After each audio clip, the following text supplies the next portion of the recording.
Mas nós continuamos estudando o Evangelho de Jesus. É necessário para a nossa própria evolução, a nossa própria purificação espiritual. Muitas vezes, ao nos depararmos com esses dias que nós estamos vivenciando, bate uma certa tristeza em nós. Há uma certa sensação de que as coisas não estão sob controle.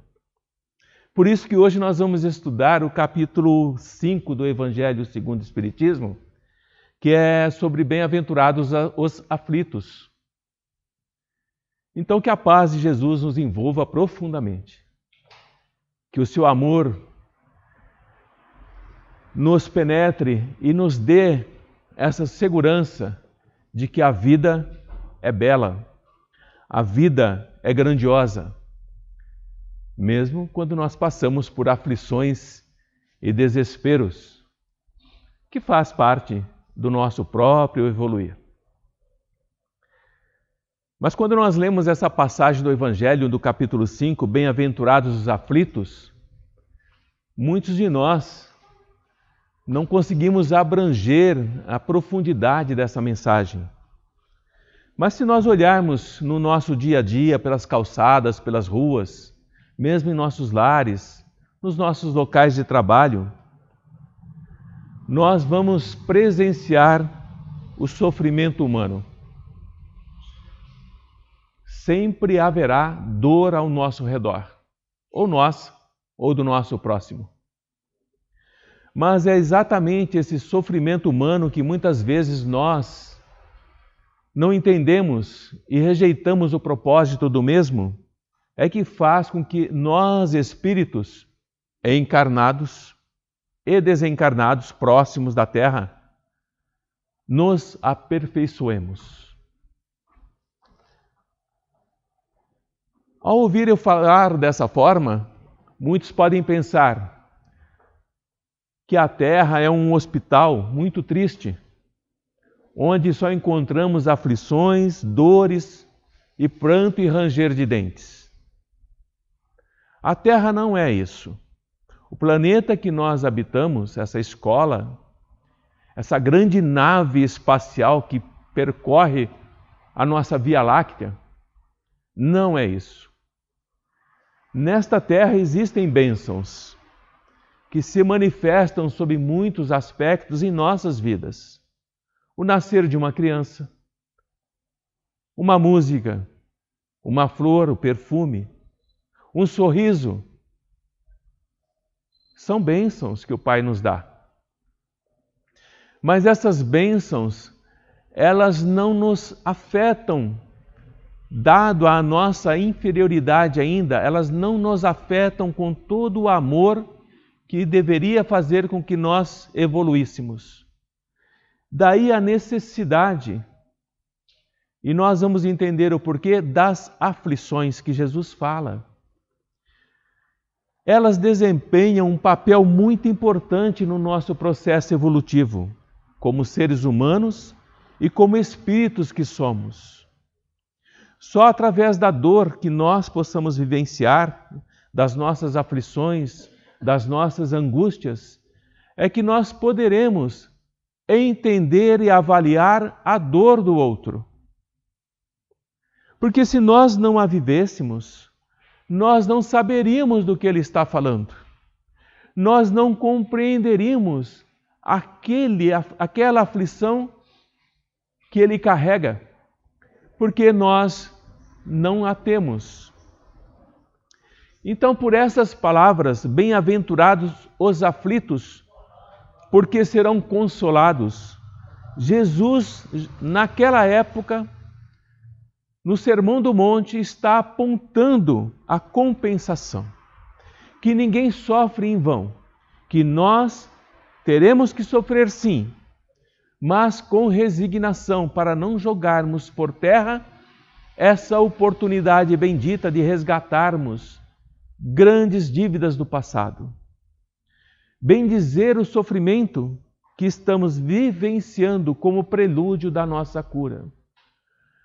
E o exemplo que nós temos disso a cada dia é quando nós nos deparamos com doenças terríveis e que temos que passar por tratamentos dolorosos, cuidados médicos violentos, para que possamos alcançar a cura. E essa dor, esse sofrimento que nós nos submetemos com a esperança de que sairemos novamente saudáveis. É desse sofrimento que Jesus fala, não do sofrimento do corpo, das doenças, das mazelas. Ele está falando do sofrimento do espírito, que nós teremos que passar por isso. E começamos a compreender o sentido profundo das palavras de Jesus. Porque na sua condição de escola, de aprimoramento moral, a dor, a aflição, realiza um trabalho fundamental em nós. Ela nos deixa mais forte. Ela faz com que nós tenhamos o conhecimento da importância para a educação de nós espíritos. As dores e as aflições, nos diz Joana de Ângeles, deste mundo são o pagamento das dívidas dos nossos erros do passado. Estamos pagando aqueles erros do passado, que nós não nos lembramos, dado ao esquecimento que o Pai proporciona a nós quando voltamos para a carne. E se nós suportarmos pacientemente, e esse paciente não é apenas, Senhor, me entrego nas suas mãos. Não é isso. É continuar o trabalho, continuar a luta, para que esse sofrimento, essa dor, essa aflição que nós todos passaremos, nos poupem séculos de sofrimento de vidas futuras. Se nós resgatarmos sem blasfemar, sem ofender, sem xingar, nós estamos resgatando dívidas que nos trarão no futuro grande alívio e grande paz para nós espíritos. Poderemos até estar em mundos melhores. Mas nesse nosso mundo físico chamado Terra, não existe ninguém que está livre dos sofrimentos e das aflições. Ninguém. Mesmo Jesus passou por isso. E nós vamos começar a compreender o sentido profundo dessas palavras, que na sua escola de condição de aprimoramento moral, a dor é importante. Bem-aventurados os aflitos, Jesus nos diz, pois nós teremos condições de compreender que no nosso mundo físico, nessa história de que nós vivenciamos na doutrina espírita, o primeiro aprendizado de que somos espíritos imortais, que estamos na carne para melhorarmos, para avançarmos, para compreendermos que todos nós somos filhos do mesmo Pai, que todos nós temos em nosso coração a chama que nos chama para avançar e progredir. E assim viveremos cada dia mais, sem nos iludirmos. Por quê? O que acontece conosco? Por algum tempo, nós olhamos alguns amigos, alguns companheiros, algumas pessoas que conhecemos, e eles nos dão a impressão de que são invulneráveis à dor, que não sofrem, que não carregam aflições. Olhamos e dizemos, como pode ser assim?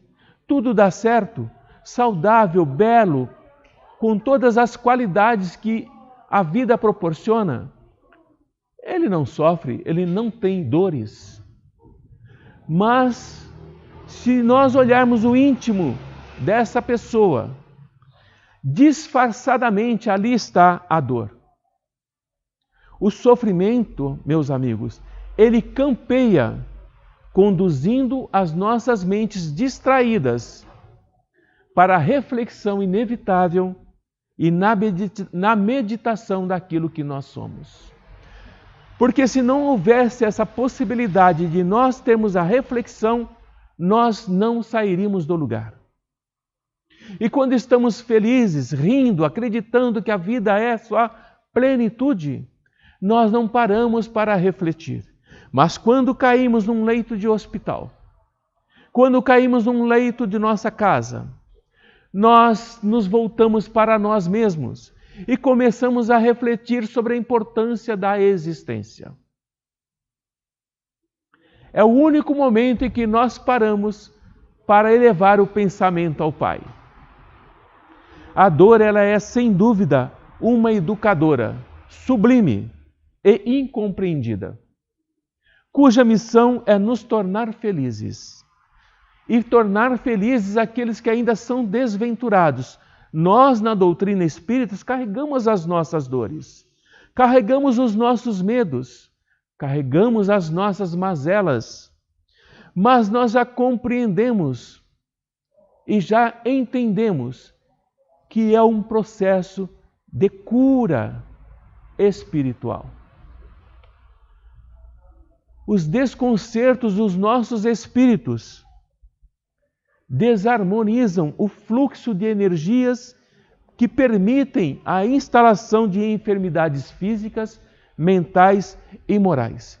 Quando nós nos desequilibramos, não importa o motivo, nós permitimos um desequilíbrio energético em nossos centros de forças, em nossas energias que o Pai harmoniosamente nos concedeu. E é nesse momento que as enfermidades se instalam. Não é uma vingança de Deus. Não é aquela pergunta que nós fazíamos lá no passado, e muitos ainda o fazem: que mal eu fiz a Deus para passar por tudo isso? Onde, Senhor, eu pequei?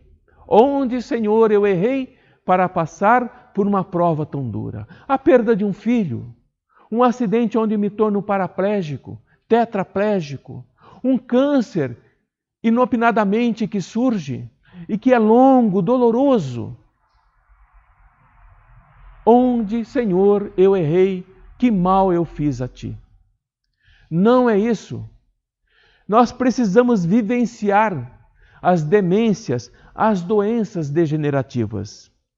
E é sob o açoitar dessas dores que nós, trabalhando no bem, somos capazes de suportá-las. Quando nós trabalhamos no bem na casa espírita, ou seja, em qualquer outra entidade que pratica o bem, a fraternidade, nós erroneamente acreditamos que estamos sob as bênçãos da saúde e das benesses materiais. Trabalho no bem, Senhor, estou livre das doenças, porque o meu coração é sincero, o meu esforço é sincero, eu sou sincero naquilo que eu faço, portanto, eu sou merecedor das suas bênçãos. Quando nós oferecemos sacrifícios e cumprimos essas promessas na tentativa de subornarmos a espiritualidade, é um toma lá da cá que nós imaginamos que está acontecendo. Dê-me isso que eu lhe dou aquilo. São as promessas, mesmo as mentais. A espiritualidade não se vende. Para que possamos ser poupados do sofrimento. Não é isso. Porque todos nós utilizamos esse comportamento como uma válvula de escape. Porque quando nós praticamos o bem, sob qualquer aspecto considerado, nós já estamos recebendo o bem. Nós já estamos nos edificando. Porque o bem que nós praticamos, é o bem que nós recebemos. Mas esse bem, entendam isso, ele não impede de nós vivenciarmos as experiências aflitivas encarregadas de conferir os nossos valores morais. Essas experiências conferem, dão crédito ao nosso avanço moral. Se nós não estivermos avançados moralmente, essas experiências aflitivas mostram claramente aquilo que nós ainda somos. Espíritos imperfeitos, achando que estamos a caminho da perfeição, naquele momento em que praticamos o bem. Mas não é assim. Jesus, portador do equilíbrio pleno, considerava o amor, e aqui está a chave, como a causa única para a realização ideal do nós como seres humanos. Sabemos, todos nós já ouvimos palestras, que o Pai não coloca fardos pesados em ombros fracos. Seríamos capazes de carregar a cruz que Jesus carregou? Teríamos os mesmos ombros que Jesus teve? Claro que não. O fardo é proporcional às forças. Como recompensa, será de acordo com a nossa resignação. Daí a prece de Jesus no Monte das Oliveiras. Pai, o espírito está pronto, mas a carne é fraca. Mas que seja feita a sua vontade e não a minha, porque a minha não é passar por isso. E o que acontece nesse momento de extrema aflição, de extrema dor de Jesus? Ele recebe o cálice. A vontade do Pai tinha que ser cumprida. E assim é conosco. A vontade do Pai tem que ser cumprida. Portanto, Jesus, sem nenhum débito, perante a consciência cósmica, nós estamos cheios de débitos perante a nossa própria consciência. Imagine perante a consciência cósmica as nossas dívidas. Jesus elegeu o sofrimento, acerbo, doloroso, que não terminou até hoje. Não terminou na crucificação. Porque Jesus até hoje ele é incompreendido. Jesus nos ensina a resignação, porque todas as vezes que alguém blasfema, Jesus se entristece. Ele é incompreendido ainda, ele ainda sofre. Então, perante os infortúnios que se apresentam em nossas vidas, nós temos que ter coragem. Nós temos que ser fortes para atender aquilo que nós estamos sendo chamados. E uma coisa que é muito importante. Em todo o Evangelho de Jesus, nós não vemos Jesus se queixando aos seus apóstolos, aos seus amigos, aos seus familiares. Era um homem forte, um espírito magnífico. Então, é um outro ensinamento que o Mestre nos dá. Poupemos o nosso próximo das nossas lamúrias, porque a dor é nossa. A dor é nossa, mas também é de todos. Aquele para quem nós estamos nos lamentando também tem a sua dor. Aquele que nós escolhemos para contar as nossas dores também carregam pesados fardos que vão procurando conduzir com dignidade. Antônio, mas você está nos dizendo então que não devemos falar nada sobre as nossas dores? Não é isso. Devemos falar. É algo que devemos trocar porque nos dá forças. Mas nós temos que entender que aquele que está nos aconselhando, ele não vive em privilégio. A sabedoria com que ele está nos orientando, ele conquistou no eito da aflição, da dor que ele também carrega. Ele trabalha a dor dele. E nós espíritas conhecemos a reencarnação. Sabemos que todo efeito tem uma causa equivalente e que, portanto, tudo o que acontece em nossas vidas é um roteiro iluminativo, é um caminho que vai iluminando por onde nós temos que passar nas nossas existências. E o caminho nosso não é o seu, não é o dele, não é o dela, é o nosso caminho, é a nossa dor, são os nossos erros, são os nossos aprendizados e os nossos acertos. É claro que a meta de todos os caminhos é o Pai. Mas a jornada é nossa, as aflições são nossas. E quando nós soubermos agradecer a Deus a oportunidade que nos é oferecida para a nossa recuperação moral, para a nossa recuperação espiritual, quando cultivarmos o sentimento de paz, nós estaremos não mais apenas sofrendo e participando de aflições, mas estaremos aprendendo a lição de amor que nos está sendo dada. Não podemos suavizar ou aumentar o amargor das nossas provas, conforme o modo que encaremos a vida terrena. Se nós encaramos a vida terrena como uma vida de extrema aflição, ela será extremamente longa. Mas nós podemos mudar isso. Quando encaramos pelo prisma da vida espiritual, nos damos conta que a vida material ela é muito curta. E que aquilo que estamos vivenciando, aquela dor que estamos carregando, aquele medo que nos paralisa, ele é passageiro. Ele é passageiro. Ele não perdura. Depende da forma como o encaramos. A certeza que nós temos, espíritas, de uma vida futura próxima e feliz, é o que nos sustenta, é o que nos anima, é o que nos traz à casa espírita numa quarta-feira à tarde e num dia de chuva. Nós, longe de nos queixarmos, temos que agradecer aos céus a oportunidade de vivenciarmos as nossas aflições. E quando acreditamos apenas nessa vida corpórea, nós ficamos paralisados, descrentes de tudo. Bem-aventurados os aflitos. Podemos compreender dessa forma.